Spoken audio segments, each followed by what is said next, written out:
Subscribe my channel please. Subscribe my channel please. खुशी,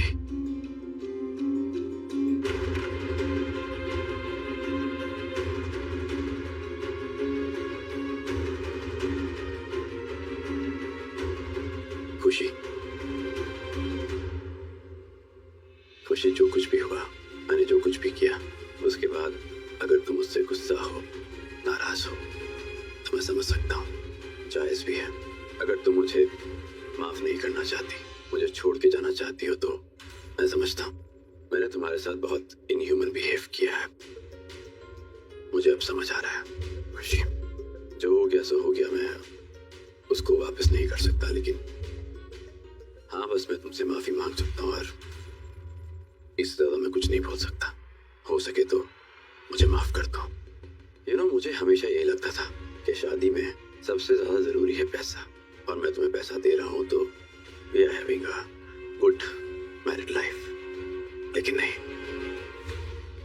मुझे समझ आ रहा है कि शादी में पैसा ही सब कुछ नहीं होता। पैसे के अलावा भी बहुत कुछ होता है जो एक हस्बैंड अपनी वाइफ को देता है। प्यार, रिस्पेक्ट, इमोशनल सपोर्ट, ये सब चीजें भी बहुत इंपॉर्टेंट होती है। लेकिन मैं क्या करूं, मुझे इस बारे में कुछ पता ही नहीं कि ये सब कुछ भी जरूरी होता है। मेरे को लगा कि मैं तुम्हें पैसे दे रहा हूँ और मैं अपनी जिम्मेदारी पूरी कर रहा हूँ। मैं बहुत बड़ी गलतफहमी में था। I was wrong. हाँ, I understand कि तुम्हारे लिए मुश्किल होगा, मगर हो सके तो प्लीज मुझे माफ कर दो।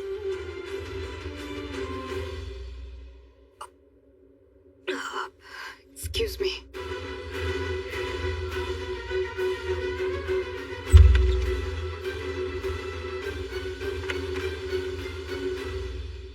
हाँ, यही सही है कि इन घर के लोगों को ना बहुत अच्छे से जानती हूँ। मुझसे नफरत करने के बावजूद, मुझे बिल्कुल नापसंद करने के बावजूद रखा है ना यहाँ पे। ले आए ना उठा के बाहर से। देखो, भेज भी नहीं सकते क्योंकि मुझे जो ये लगी है, यही लगी इसी घर में। और इनफैक्ट हरलीन आंटी ने धक्का दिया, तब मेरे साथ ये हुआ। तो वो गिल्ट में है। और पापा को तो अटैक आ गया, वो हॉस्पिटल में है, वो तो ख्याल रख नहीं सकते। मम्मा यहाँ है नहीं। रही बात मुझे हॉस्पिटल भेजने की, तो भेज ही नहीं सकते ना। इन्हें पता है कि हॉस्पिटल से मुझे फोबिया है, एडमिट होने के नाम से मैं और बीमार पड़ जाऊंगी। बाकी घर में जा नहीं सकती, अकेली होंगी तो आरबी को बार बार चेक करने आना पड़ेगा, और वो ये लोग चाहेंगे नहीं, तो बस कोई ऑप्शन ही नहीं है, यही रखना पड़ेगा। तो बस यही रहूंगी। और यहाँ रहकर ना, मैं जो ये सब मुझसे नफरत कर रहा है ना, मैं ये सब बदल दूंगी। देखना, मैं यहाँ सबका दिल जीतना जानती हूँ। बस ये लोग वापस मुझसे प्यार करने लगेंगे, मैं सब ठीक कर दूंगी, सब सही हो जाएगा। फिर मैं वो करूंगी जो मैं करना चाहती हूँ। इतना सब कुछ कर चुकी है तू, अब और क्या करना बाकी है यार? और क्या नया प्लान ढूंढना है? इनके अच्छे होने का फिर से फायदा उठाएगी, इनके विश्वास के साथ फिर से खेलेगी। विश्वास से मैं खेल रही हूँ, और इन्होंने जो मेरे विश्वास के साथ खेला उसका क्या? मेरी शादी होनी थी ना अभी से, तो उस लड़के को ले आए बीच में। विश्वास तोड़ने की पहला इन लोगों ने करी है। मैं सिर्फ रिएक्शन दे रही हूँ, तो मुझे गलत मत बोलना। हो गया तेरा? नहीं सुनना मुझे तेरा ये tragic monologue, okay? You won't बच ना, तो बता क्या करना है, क्या प्लान है तेरा? मैं कोई आ रहा है, जाओ दरवाजा खोलो, मैं लेटती हूँ। जाओ। हाँ, ओके।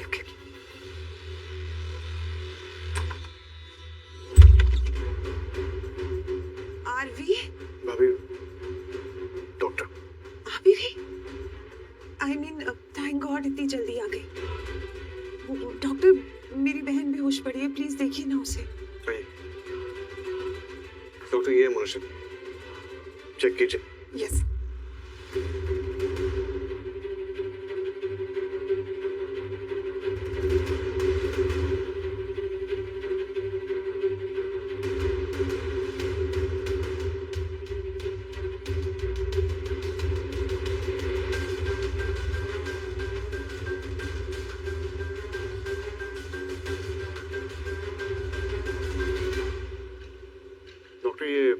ये ठीक ही है ना?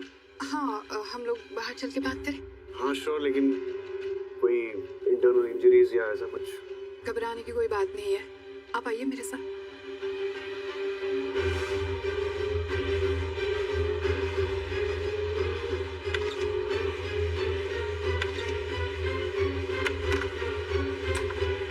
देखा देखा कैसे आरबी आरबी केयर कर रहा था मेरी, कितनी केयर है, कितनी परवाह से। देखा ना आपने, पूछ भी रहा था डॉक्टर से कि मैं ठीक हो जाऊंगी कि नहीं। इसे कहते हैं जवल्ला। जो ना अभी उस पूर्वी की वजह से ना दिख नहीं रहा है, निकल के नहीं आ पा रहा है। उस पूर्वी ने ना आरबी के दिमाग को क्लाउड कर दिया बिल्कुल, लेकिन ज्यादा टाइम तक ना होने नहीं दूंगी भाई। लिसन, मैं ना पहले से बहुत डरी हुई हूँ। अब क्या प्लान है तेरा? प्लान सिंपल है दी, बहुत सिंपल है। देखो, लोहा लोहे को काटता है, जहर जहर को मारता है, वैसे ही पूर्वी बन के पूर्वी को दूर करूंगी। और मैं कुछ समझी नहीं मोहन। कहाना सिंपल है। पूर्वी अभी तक क्या करती आई है? बेचारी बनती आई है ना, इसलिए सब मुझे पसंद करते। तो बस अब मैं भी पूर्वी की तरह बेचारी बन के रहूंगी और ना कोई प्रॉब्लम में फंसती रहूंगी। फिर आरबी मुझे बचाता रहेगा, बचाते बचाते हम करीब आ जाएंगे, फिर से कब बन जाएंगे।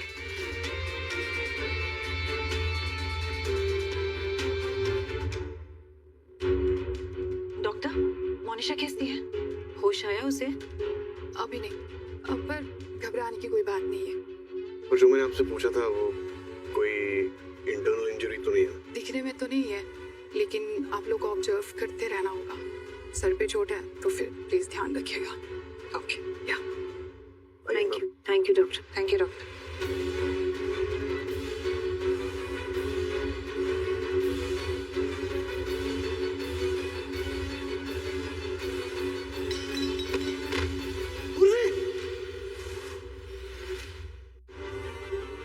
ओह माय गॉड, पूर्वी क्या हुआ इसे? ओह गॉड, पूर्वी क्या हुआ? डॉक्टर, माही अचानक से। पता नहीं, थोड़ी देर पहले भी कह रहे थे कि इसे चक्कर आ रहे हैं। भगवान जाने क्या हो रहा है इसे।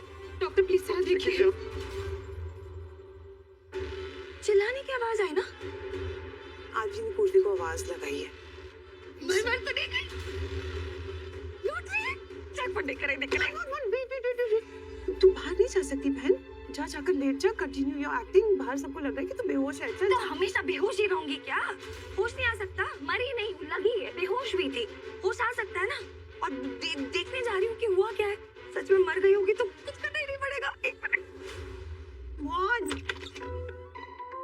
पूर्वी मरी ना मरी, ये अपनी नैया जरूर डुबा देगी। इसे देखकर ना मुझे बेहोशी छा रही है।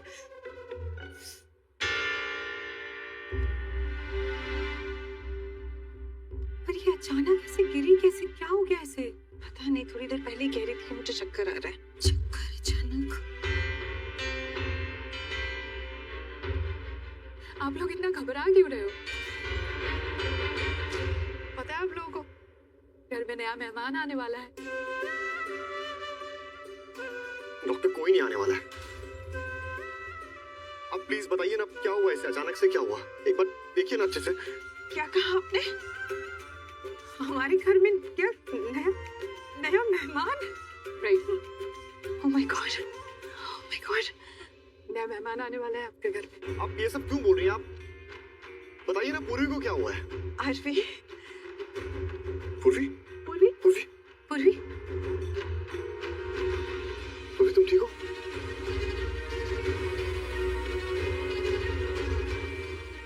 थैंक गॉड तुम ठीक हो। क्या हुआ था तुम्हें? अचानक से ऐसे क्या हो गया? पता नहीं, मैं चक्कर आए मुझे बस। मुबारक हो, आप माँ बनने वाली हो।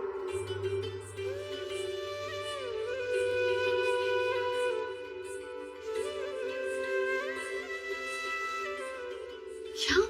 यस, मैं माँ बनने वाली हूँ।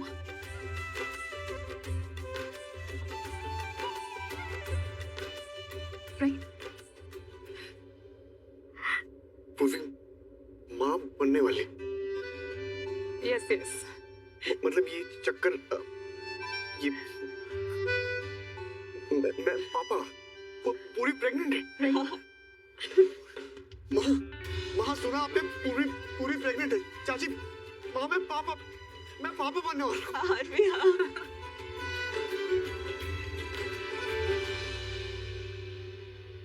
पूर्वी, इतनी बड़ी खुशी दे रही है तुम हम सबको, इतनी बड़ी खुशी।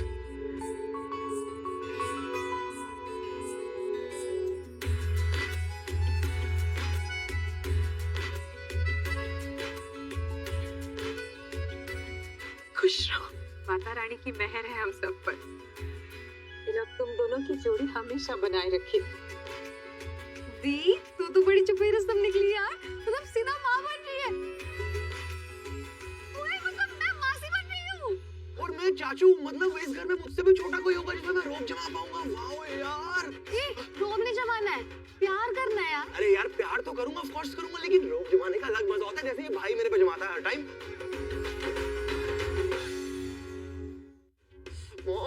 चाचा जी अब बड़े बन जाओ। भाई कांग्रेचुलेशन, मामी कांग्रेचुलेशंस। दी अब यार क्या ही बोलूं, गले लग जा यार। भाई तू भी गले लग यार। भरजाई जी मुबारक। दिया तुम भी गले लग जाओ मेरे, हमारा प्रमोशन होने वाला है, हमारा डेजिग्नेशन बदल गया, तुम मासी और मैं चाचू। अरे ओए ओए भाई, ओए दादू, मैं क्या सुन रहा हूँ? दादा नहीं मतलब परदादा बनने वाला हूँ, मतलब बड़े वाला दादा। 10, 20, 30, 40, 50, यानी कि मेरी उम्र 50 साल बढ़ जाएगी। ओए रब्बा, तूने हमें इतनी बड़ी खुशी दी। मतलब अब मेरा परपोता या परपोती आने वाली है, मतलब कृष्ण कन्हैया या माता रानी की कंजक।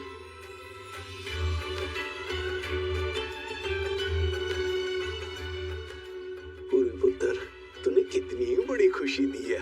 रब तुझे हमेशा सुखी रखे। आखड़ी क्या, गले लग जा, आजा आजा आजा, आराम से पुत्र। तू क्या कर रहा है? तू भी आ। हाँ,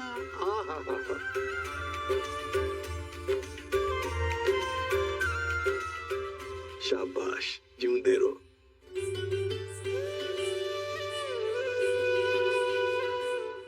ओए एक दूसरे को देख क्या रहे हो? बधाई दो, गले लगो। हाँ अरे हाँ क्या, दो ना बधाई। बधाई। और जीजू आप क्या सोच रहे हो, आप भी तो विश करो। मैं क्या बोलूं? अरे भाई करना यार, क्या जाना।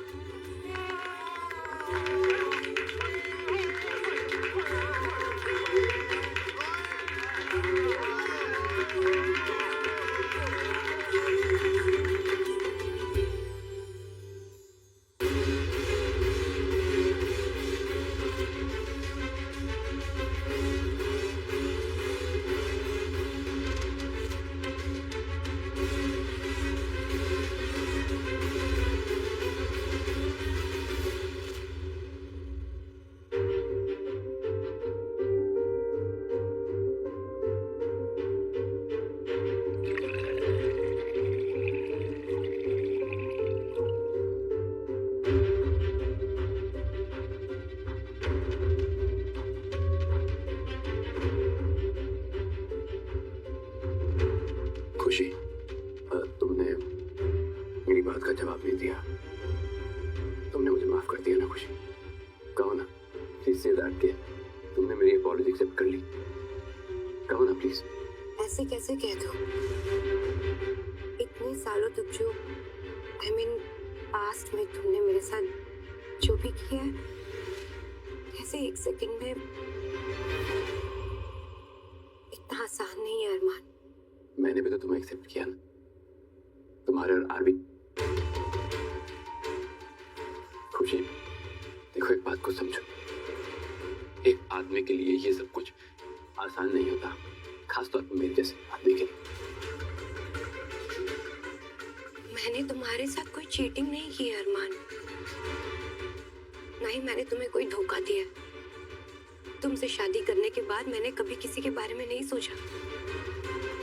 आई अंडरस्टैंड, मेरा पास था और मुझे किसी से प्यार भी था, लेकिन जिस दिन मैं उसके साथ शादी के मंडप पे बैठी, मुझे रियलाइज हुआ कि वो मेरे लिए सही नहीं है और इसीलिए मैंने तुमसे शादी की।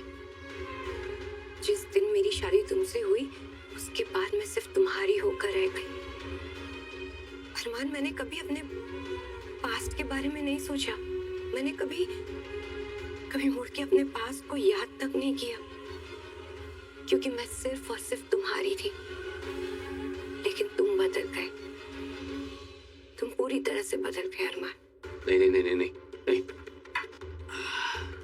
मैं नहीं खुशी, मैं नहीं बदला, मैं बिल्कुल नहीं बदला। हाँ, मैं मानता हूँ कि मुझे थोड़ा गुस्सा जरूर आता है, और मैं क्या करूँ, तुम हरकतें ऐसी करती हो। गुस्सा नहीं आता है अरमान, तुम इनसिक्योर हो गए।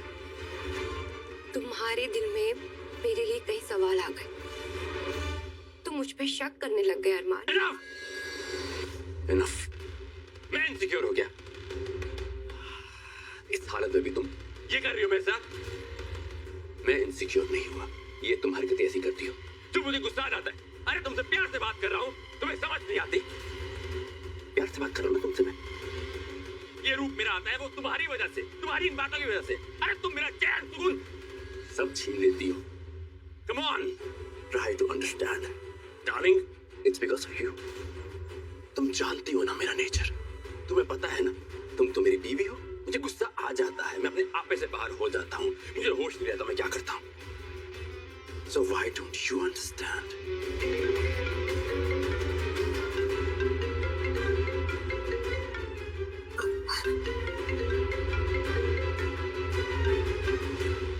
चलो बात करो।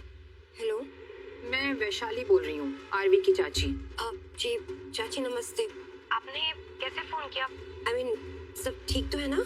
नहीं, ठीक नहीं है। पूर्वी के साथ कुछ प्रॉब्लम है, कुछ इश्यूज हैं। तुम यहाँ आ जाओ, बात करनी है। पीयू को क्या हुआ? वो ठीक तो है ना? कहा ना तुम यहाँ आ जाओ, बात करते हैं। और अभी इसी वक्त आ जाओ, हो सके तो अरमान को भी साथ ले आओ। अरमान तो चलो चले। हाँ हाँ, मैं और अरमान ना अभी आ रहे हैं। ओके, हम अभी पहुंच रहे हैं।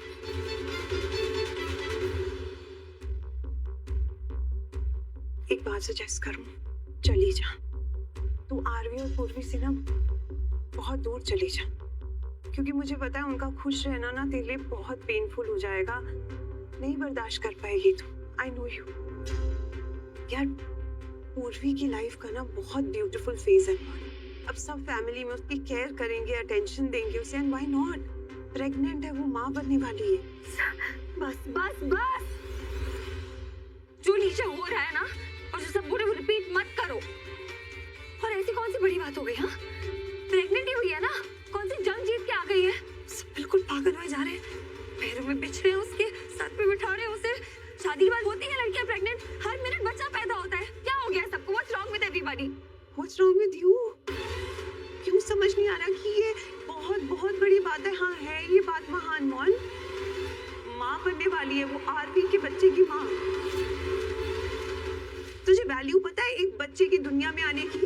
इस घर का चिराग आ रहा है मौन, आरवी का बेबी आ रहा है मौन, आरवी का बेबी आ रहा है। मुझे कोई बेबी नहीं सोचना, कुछ नहीं सोच रही मैं। बस ये सोच रही हूँ कि अब क्या करूँ, कैसे रुकूं इस घर में, क्योंकि अब तो और मुश्किल होगा।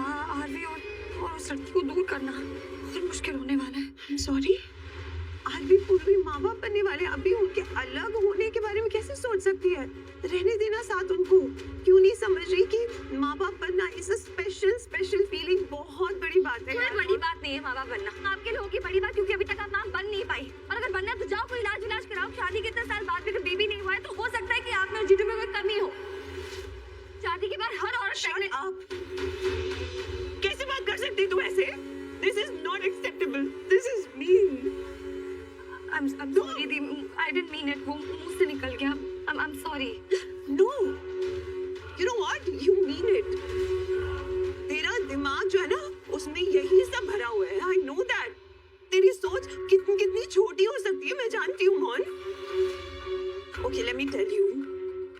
मैं प्रेग्नेंट इसलिए नहीं हुई क्योंकि हम अभी बेबी प्लान कर ही नहीं रहे। विक्रांत अपना स्टार्टअप प्लान कर रहा है, उस पे काम कर रहा है, तो we thought we'll give it time. Okay, इसका मतलब ये नहीं है कि विक्रांत तो मुझ में कोई कमी है। Okay, तुझे हक नहीं है विक्रांत या मेरे बारे में ऐसे बात करने का, और ऐसी मीन बात just back off. I'm sorry दी।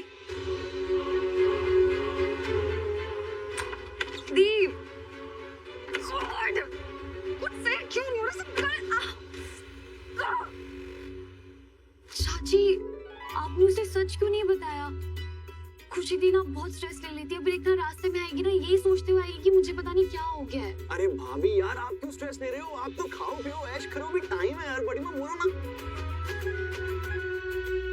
आने तो दो उसे, तू देखना ये खबर सुन के ना उसका स्ट्रेस टेंशन सब छू मंतर हो जाएगा। कितना बड़ा सरप्राइज है यार। और हम भी बोल देंगे हमें भी बहाने से बुलाया। इसी बहाने से वो यहाँ तुम्हारे पास आ जाएगी। दोनों बहनों के बीच में तुम बड़ी खुश रहोगी। अरे तुम्हें अच्छा लगेगा पुत्र। अरे दादू, अच्छा नहीं, बहुत अच्छा लगेगा। इनफैक्ट बहुत खुश हो जाएगी दी। अब तो खुश रहना ही पड़ेगा, इसके लिए भी जरूरी है और उस नन्ही सी जान के लिए भी, है ना पूर्वी? और उस खुशी के लिए तो हम बहुत कुछ कर सकते हैं, मतलब सब कुछ कर सकते हैं। मॉम, बड़ी माँ, छोटा सा बेबी, जस्ट इमेजिन प्यारी सी स्माइल। सबर कर, उस स्माइल के लिए टाइम है अभी। अरे मॉम, टाइम है, बट हमारी स्माइल का तो अभी टाइम है ना। नहीं, आ गया। देख, मेरी इतनी बड़ी स्माइल है। और मेरी स्माइल तो रुक ही नहीं रही है। मेरी भी। आरवी, पता नहीं कौन सी दुनिया में खोया हुआ है। इतना खुश मैंने इसे लाइफ में पहले कभी नहीं देखा। नजर ना लगे बाशी, है ना? देखा परजाई जी, ये खबर सुनते ही बाकी सारी परेशानियां एक तरफ हो गई। घर में कितनी खुशी का माहौल हो गया है। बिल्कुल वैशाली, इस नन्ही जान के आने की खबर से मानो इस घर में एक नई जान आ गई हो।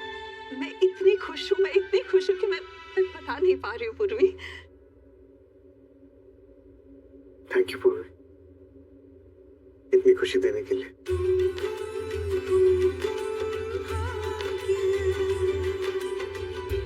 Subscribe my channel please. Subscribe my channel please. Subscribe.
Hello friends, I hope you are doing well. Today we have brought one beautiful motivational story and it is related with कर्मों की शक्ति, एक दिव्य यात्रा। एक समय की बात है, एक छोटे से गांव में 7 विशेष व्यक्तित्व रहते थे, जिनकी कहानियां जीवन के सच्चे अर्थ और कर्म की शक्ति को उजागर करती थी। और समय धीरे धीरे बीतता जा रहा था और प्रत्येक का जीवन एक विशेष उद्देश्य से जुड़ा हुआ था और इन सभी ने संघर्षों के बावजूद वो उस उद्देश्य की ओर बढ़ते रहे। इस कहानी में हमें इन सभी के जीवन की एक अद्वितीय यात्रा का अनुसरण करेंगे, जो हमें जीवन के सही मार्ग पर चलने में प्रेरणा देती है। ऋषि लक्ष्मी की तपस्या। ऋषि लक्ष्मी एक महान तपस्वी थे जो अपने तप के द्वारा न केवल स्वयं को बल्कि अपने पूरे गांव को भी आध्यात्मिक दृष्टि से समृद्ध करने का कार्य कर रहे थे। वो प्रतिदिन घंटों ध्यान करते और ब्रह्मा के चरणों में अपनी भक्ति अर्पित करते थे। उनका मानना था कि यदि व्यक्ति सच्चे हृदय से किसी कार्य को करता है तो वो कभी विफल नहीं होता है। Paragraph number 2। राम और सीता एक आदर्श जोड़ी थे। उनका प्रेम, कर्तव्य और समर्पण सभी के लिए एक उदाहरण था। राम ने हमेशा न्याय की राह पर चलने का संकल्प लिया था, जबकि सीता ने हर परिस्थिति में अपनी धर्म को निभाने का विश्वास किया। दोनों का जीवन हमें ये सिखाता है कि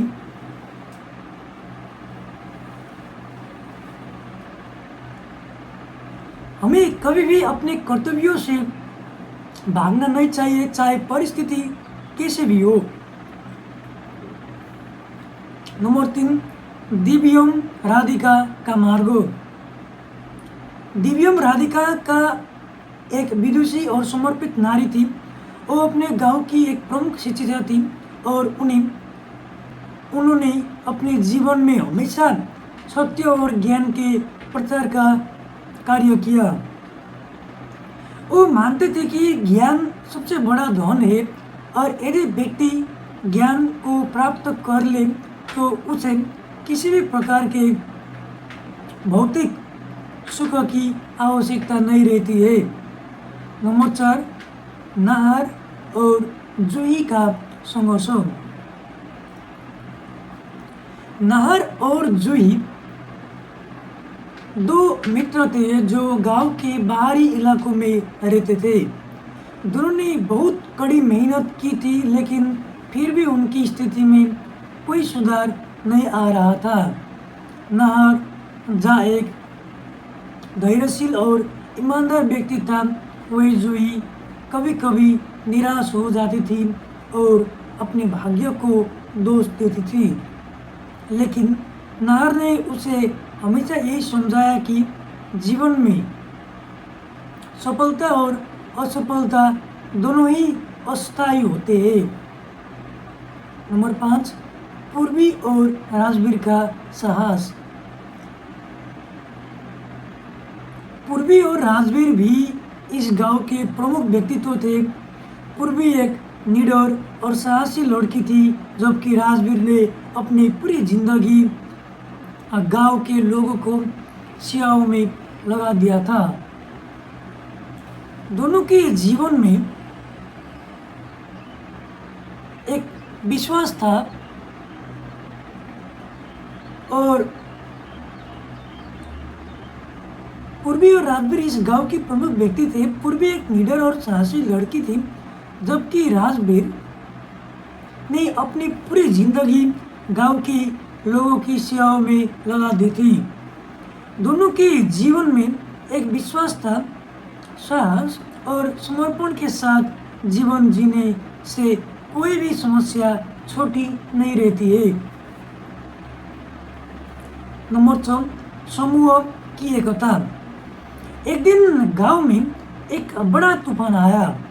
सभी गांव वालों डर के मारे घरों में बंद हो गए थे, लेकिन ऋषि लक्ष्मी ने सभी को एकत्रित किया और कहा, हमारी एकता और संकल्प ही इन विपत्ति को पार करने का मार्ग है। राम और सीता ने अपने नेतृत्व को प्रयोग करते हुए सभी को शांत किया। दिव्यम राधिका ने उन्हें ज्ञान और मार्गदर्शन दिया कि इस संकट को समाधान क्या हो सकता है। साहस का उत्सव। नाहर और जूही ने साहस का परिचय देते हुए गांव के बाहरी क्षेत्रों से राहत सामग्री लाने का कार्य शुरू किया। पूर्वी और राजवीर ने अपने गांववासियों को प्रेरित किया और उनका मनोबल उच्च किया। ये सब मिलकर काम कर रहे थे क्योंकि वो जानते थे कि आपस में समर्थन और सहयोग के बिना वो किसी भी संकट से उबर नहीं पाएंगे। और समय बीतता गया और ऋषि लक्ष्मी का शिक्षा। ऋषि लक्ष्मी ने कहा, सच्चे धर्म का पालना केवल तपस्या से नहीं बल्कि अपने कार्यों के माध्यम से किया जाता है। जो व्यक्ति अपने कर्तव्यों का पालन ईमानदारी से करता है वो कभी भी असफल नहीं हो सकता है। इस शिक्षा ने गांव के प्रत्येक व्यक्ति को प्रेरित किया और उन्होंने अपने कर्मों में समर्पण की शक्ति का एहसास करवाया। राम सीता का आदर्श। राम और सीता ने सिद्ध कर दिया कि प्रेम और कर्तव्य दोनों का समन्वय करना संभव है।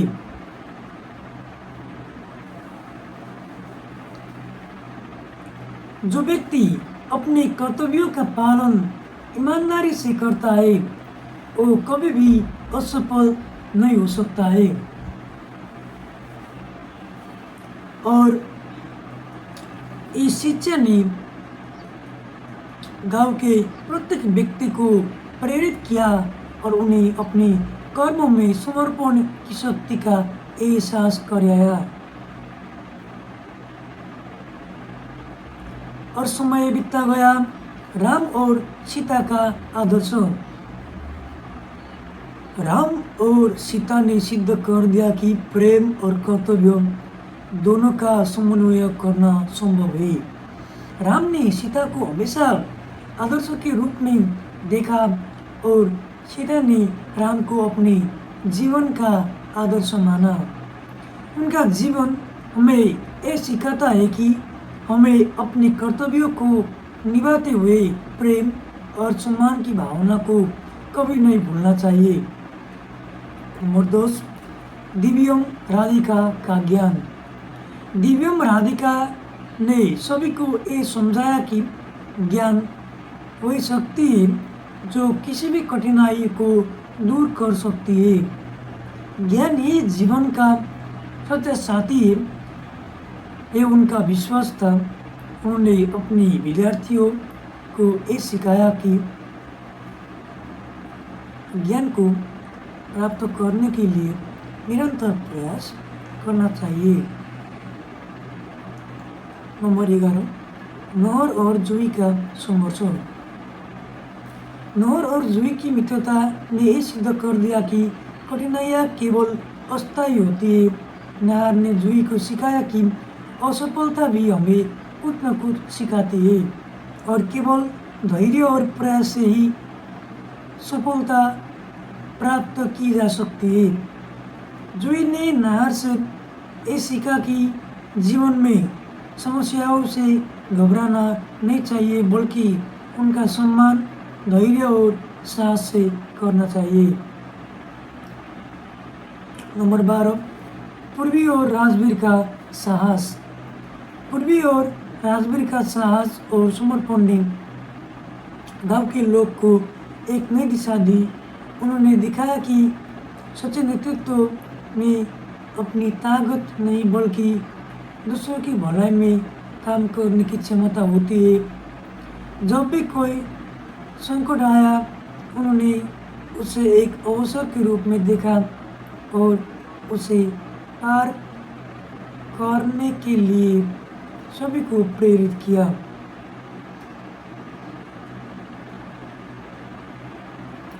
तूफान थमने के बाद गांव के सभी लोग एकत्रित हुए और एक बड़ी सभा का आयोजन किया। सभी ने मिलकर अपने अनुभवों को साझा किया और ये निर्णय लिया कि गांव के विकास के लिए एक नई दिशा की आवश्यकता है। ऋषि लक्ष्मी ने कहा, हम सबकी एकता और समर्पण ही हमारे गांव की सबसे बड़ी ताकत है। कर्म की शक्ति। राम और सीता ने सिद्ध किया कि कर्म ही जीवन का एक सबसे बड़ा उद्देश्य है। जो आप अपनी जिम्मेदारी को सही तरीका से निभाते हैं तो भगवान भी आपकी सहायता करते हैं। दिव्यम राधिका ने ज्ञान की शक्ति को समझाया और नहर और जूही ने संघर्षों के बीच धैर्य का महत्व बताया। पूर्वी और राजवीर ने हमें ये सिखाया कि साहस और समर्पण से कोई भी कठिनाई बड़ी नहीं होती है। नंबर 15, अंतिम संदेश। इस कहानी से हमें ये सीख मिलती है कि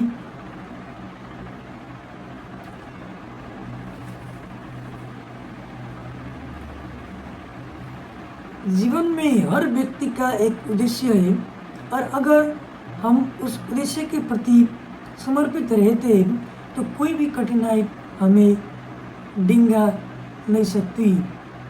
चाहे हम इसी लक्ष्मी की तरह तपस्वी हो, राम और सीता की तरह कर्तव्यनिष्ठ हो, या दिव्यम राधिका की तरह ज्ञानवर्धक या नौचुई पूर्वी राजवीर की तरह साहसी, हर किसी का कर्म ही उसे उसकी मंजिल तक पहुंचाता है।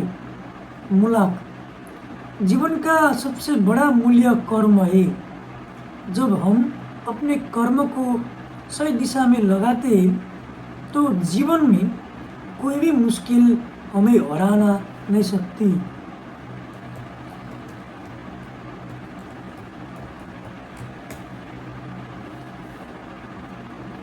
नमोसूरम संकल्प और समर्पण। कभी कभी जीवन में आने वाली चुनौतियां हमें अपने पथ से भड़का सकती है, लेकिन अगर हमारे अंदर संकल्प और समर्पण की शक्ति हो तो हम उन मुश्किलों से उबर सकते हैं। ऋषि लक्ष्मी ने हमें ये सिखाया कि जीवन की सच्ची ताकत तपस्या में है। जब हम अपने उद्देश्य के प्रति पूरी निष्ठा से समर्पित होते हैं तब हमारे पास ऐसी शक्ति आ जाती है जो हमें किसी भी विपत्ति से लड़ने की ताकत देती है। ये एकता और दृढ़ संकल्प का परिणाम था कि गांव ने तूफान का सामना किया और पुनः समृद्धि की ओर बढ़ने लगा। समय का महत्व। राम और सीता का जीवन हमें ये बताता है कि समय का प्रवर्धन सबसे महत्वपूर्ण है। राम हमेशा समय का सम्मान करते थे और सीता ने भी हर स्थिति में अपने कर्तव्यों को समय पर पूरा किया। वो जानते थे कि हर कार्य का एक उचित समय होता है और उसे उसी समय पर पूरा करना ही सफलता का राज है।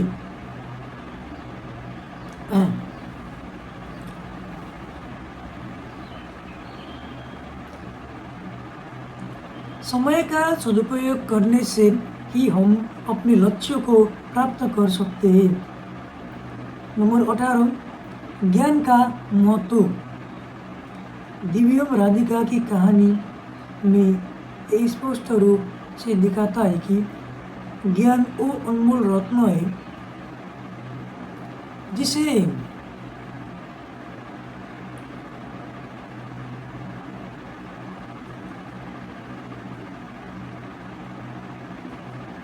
कभी खोया नहीं जा सकता है। चाहे संसार की कोई भी शक्ति हमारे खिलाफ हो, ज्ञान हमेशा हमें सही मार्ग दिखाता है।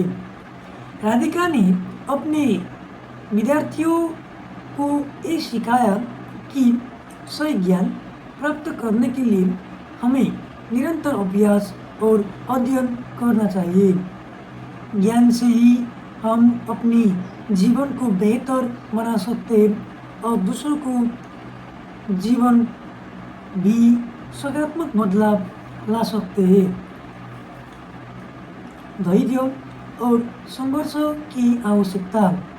नाहर और जूही की दोस्ती का एक विशेष पहलू ये था कि उन्होंने हमेशा एक दूसरे को धैर्य और संघर्ष का महत्व समझाया।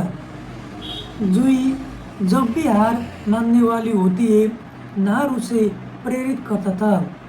उसने कहा, यदि तुम किसी समस्या का सामना कर रहे हो तो उसे समय दो और देखो कि वो कैसे संयम हल होती है। संघर्ष हमेशा कुछ नया सिखाता है। यही सीख हमें ये बताती है कि जीवन में असफलताएं नहीं होती बल्कि असफलताएं हमारे सफलता की ओर एक कदम बढ़ने का रास्ता होती है। नंबर 20, सच्चे नेतृत्व की पहचान। पूर्वी और राजवीर का जीवन हमें ये सिखाता है कि सच्चा नेतृत्व वो नहीं होता है जो लोगों पर शासन करता है, बल्कि वो होता है जो लोगों को प्रेरित करता है और उन्हें उनके अच्छे कार्यों में मदद करता है। पूर्वी ने गांव वालों को ये समझाया कि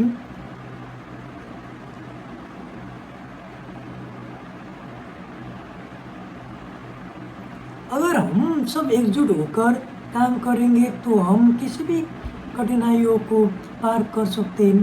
राजवीर ने अपने कार्यों से ये सिद्ध किया कि सच्चे नेतृत्व में केवल अधिकार का नहीं बल्कि सेवा का भाव भी होना चाहिए। नंबर 21, मूल्य और नैतिकता। ऋषि लक्ष्मी और राम दोनों का जीवन मूल्य और नैतिकता से ओतप्रोत था। उन्होंने कभी भी कोई नई कार्य बिना सोच समझे नहीं किया। उन्होंने हमें ये सिखाया कि जीवन में सही निर्णय तभी लिया जा सकता है जब हम अपने मूल्य के प्रति ईमानदार हो। जब हम अपनी नैतिकता से समझौता नहीं करते तो हम किसी भी संकट से उबरने में सक्षम होते हैं। मूल्य और नैतिकता हो गया। पैराग्राफ 22, समूह का महत्व। किसी भी संघर्ष में अकेले सफल होना बहुत कठिन होता है, लेकिन एकजुट होकर संघर्ष करना आसान हो जाता है। राम और सीता, पूर्वी और राजवीर, नाहर और जुई सभी ने इस सिद्धांत को अपनी जिंदगी में सही तरीका से अपनाया। सबका विश्वास था कि हम सभी एक हैं और ये विश्वास ही उनके जीवन की सफलता का कारण था। कोई भी मुश्किल इतनी बड़ी नहीं होती है जिसे मिलकर हल न किया जा सके। नंबर 23, समय का सदुपयोग। राजवीर और पूर्वी दोनों ने अपने गांव वालों को ये समझाया कि समय का सदुपयोग करने से हम अपनी समस्याओं को जल्दी हल कर सकते हैं। समय का कोई मूल्य नहीं समझने वाले लोग अक्सर अपनी समस्याओं को बढ़ाते रहते हैं, लेकिन अगर हम समस्या का सही उपयोग करें तो हमारी हर समस्या का समाधान जल्द मिल सकता है। राजवीर ने कहा, हमारे पास समय जितना कम है उतना ही हमें सही दिशा में काम करना चाहिए। नंबर 24, शक्ति का स्रोत।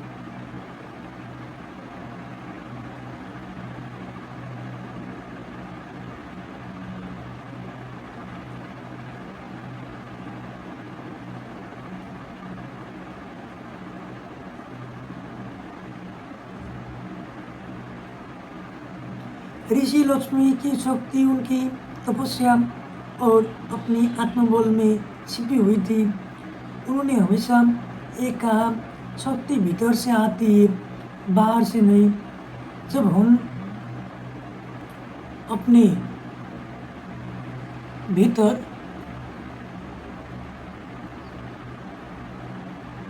की शक्ति को पहचानते हैं तो हम किसी भी कठिनाई का सामना कर सकते हैं, सक्षम हो जाते हैं। यही सीख हमें ये बताती है कि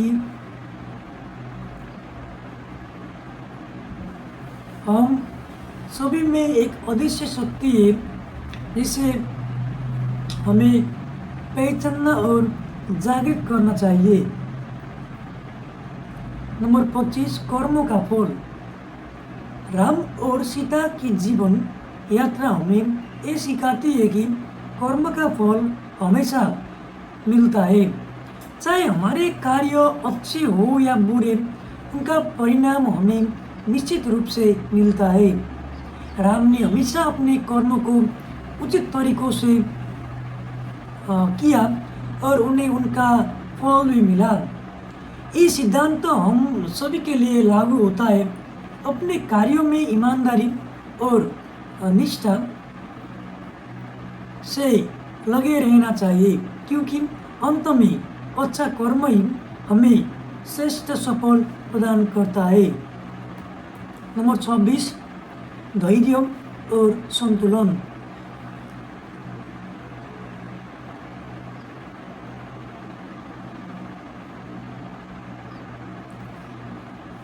नाहर और जूही के जीवन हमें महत्वपूर्ण संदेश देता है कि धैर्य और संतुलन रखना बहुत जरूरी है।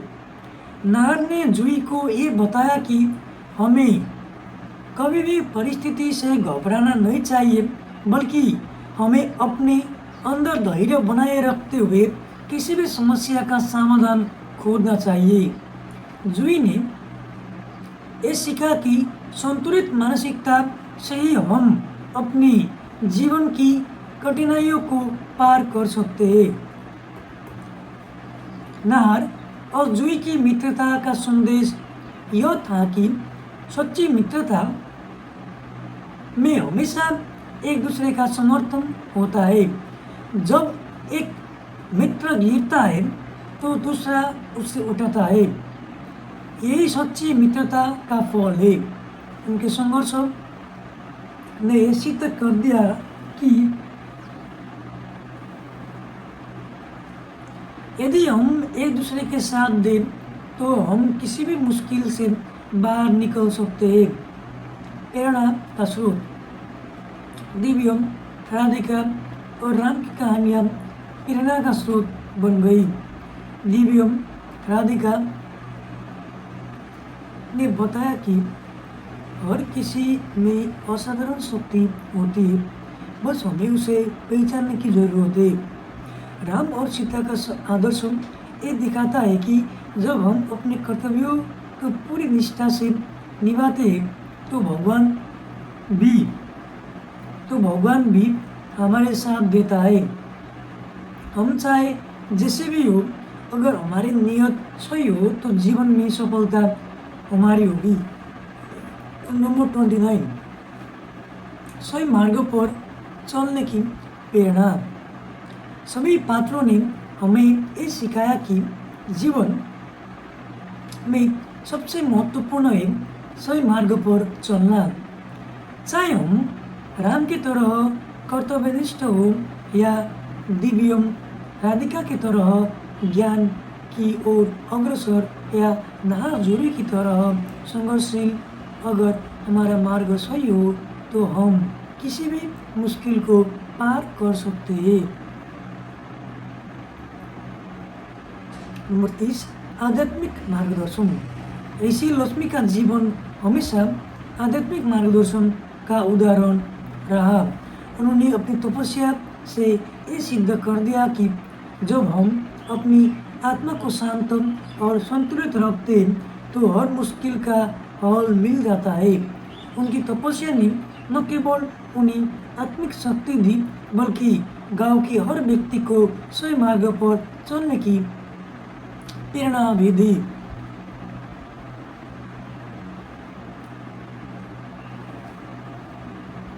और समय बीतता गया, मूल्यवान समय। हर किसी को एहसास था कि समय की कीमत बहुत अधिक है। समय एक बार चला गया तो उसे वापस नहीं लाया जा सकता है। इसलिए सभी पात्रों ने अपने समय का सदुपयोग किया और इसे किसी भी व्यर्थ कार्य में नष्ट नहीं किया। यही कारण था कि उनके जीवन में सफलता और समृद्धि का हमेशा आगमन हुआ। नंबर 32, सकारात्मक दृष्टिकोण। राम और सीता की यात्रा यह सिखाती है कि जीवन में जो भी आक्षेप और विपत्तियाँ आती है उनका सामना एक सकारात्मक दृष्टिकोण से करना चाहिए। हमें कभी भी अपने लक्ष्यों के भटकना नहीं चाहिए, चाहे परिस्थिति जैसे भी हो। नंबर 33, सहयोग की शक्ति। पूर्वी और राजवीर ने यह साबित किया कि जब हम सहयोग की भावना से काम करते हैं तो हम किसी भी बड़ी से बड़ी मुश्किल को आसान बना सकते हैं। ये दो गांव वालों के लिए प्रेरणा बन गए और उनका विश्वास था कि एकता में शक्ति है। नंबर 34, सत्य की विजय। दिव्यम राधिका ने हमेशा सत्य और नैतिकता को प्राथमिकता दी। उनके जीवन में ये सिद्ध किया कि सत्य की राह पर चलना कभी भी कठिन नहीं होता है। सत्य हमें सही दिशा दिखाता है और किसी भी समस्या का समाधान हमें सत्य के मार्ग पर चलते हुए मिलता है। नंबर 35, विपरीत परिस्थितियों में भी उम्मीद। नाहर और जूही की मित्रता में एक विशेष बात थी कि विपरीत परिस्थितियों में भी एक दूसरे के साथ खड़े रहे, कभी हार नहीं माने।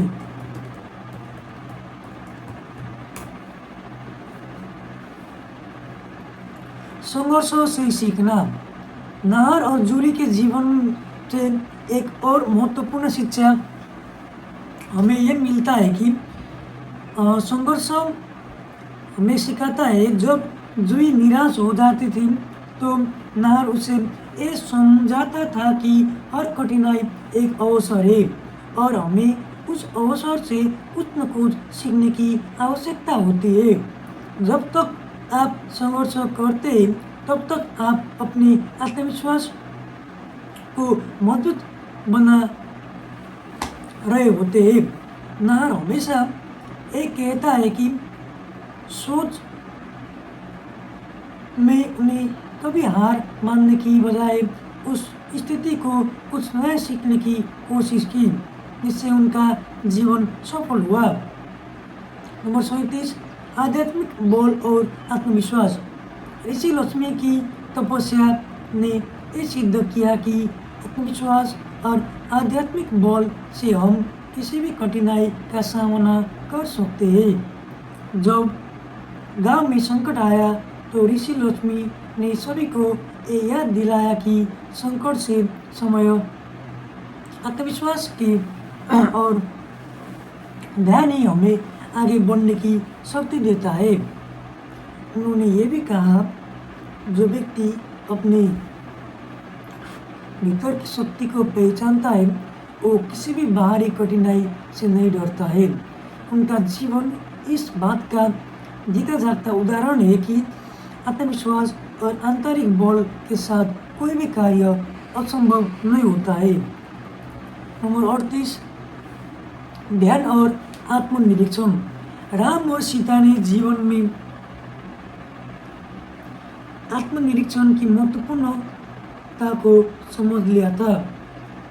राम हमेशा अपने कर्मों पर विचार करते थे और फिर उन्हें अंजाम देते थे ताकि किसी भी कार्य में कोई भूल न जाए।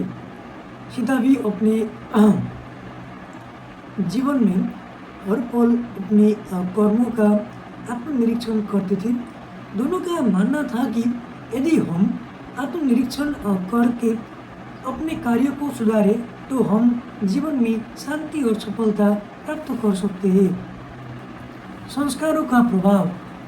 दिव्यम और राधिका ने अपने विद्यार्थियों को हमेशा ये सिखाया कि हमारे संस्कार हमें एक अच्छा इंसान बनाता है।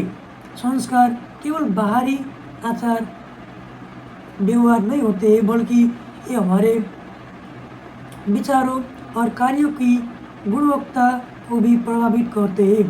राधिका का विश्वास था कि अच्छे संस्कारों से ही एक व्यक्ति अपने समाज में उच्च स्थान पर प्राप्त कर सकता है। उनके जीवन में हर कदम पर ये सिद्धांत था कि संस्कारों से ही एक व्यक्ति का व्यक्तित्व निखरता है। और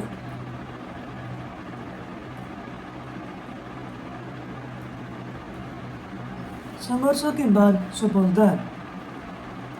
नहर और जूही की संघर्षों की कहानी हमें ये सिखाता है कि सफलता हमेशा संघर्षों के बाद मिलती है।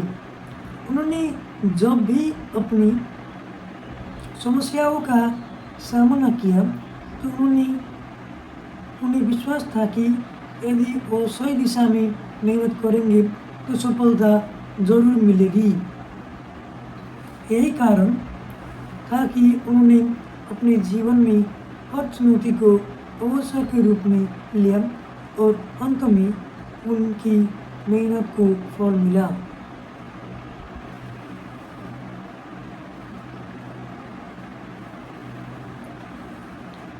अंत में कर्म और विश्वास की शक्ति ही हम जीवन में हर चुनौती को पार कर सकते हैं। Thank you for watching. Have a nice day. Bye.